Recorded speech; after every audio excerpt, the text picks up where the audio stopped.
Outro aspecto importante é que na mediação, os participantes envolvidos ali, eles continuam sendo protagonistas da própria história. Quer dizer, ele tem controle sobre a própria vida, ele não transfere as decisões para um terceiro, porque ao fazer isso, quando ele transfere para um terceiro, ele está abrindo mão da própria vida. Ele está dizendo que ele não tem condições de resolver aquele conflito, aquela disputa, ou até mesmo aquele descontrole que houve ali, ele precisa de um terceiro. Por isso, na mediação, é um procedimento privado, voluntário e informal. Voluntário porque depende exatamente desse querer da parte. E mesmo atualmente, em que o Código de Processo Civil prevê a obrigatoriedade da sessão de mediação, vê a obrigatoriedade da primeira sessão. As partes não são obrigadas a permanecer em mediação. Então, esse caráter voluntário é fundamental para que o procedimento se desenvolva de forma adequada. E informal não significa que não tem regras.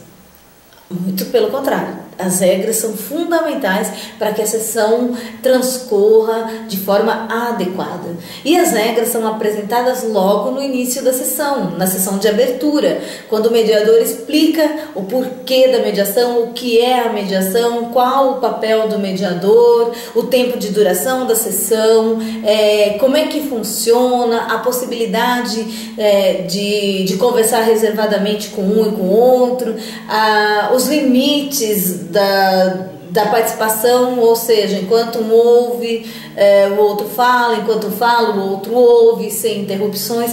São todas situações de regras que não tiram o caráter informal, evidentemente, porque não tem aquela sequência rígida do processo, mas continua tendo regras muito próprias e que são fundamentais para o desenvolvimento da sessão.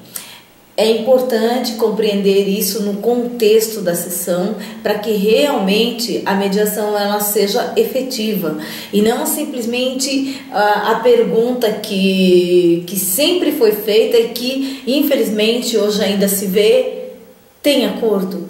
Não interessa se tem acordo ou não. Interessa o que as pessoas já conversaram, as partes envolvidas, o que vocês já resolveram. O que vocês trataram, como é que foi?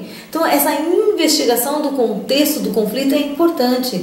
Claro que não tem nada a ver com terapia e nem deve, isso é um papel para psicólogo, não é uma investigação de nenhuma outra ordem que não seja do contexto das partes envolvidas.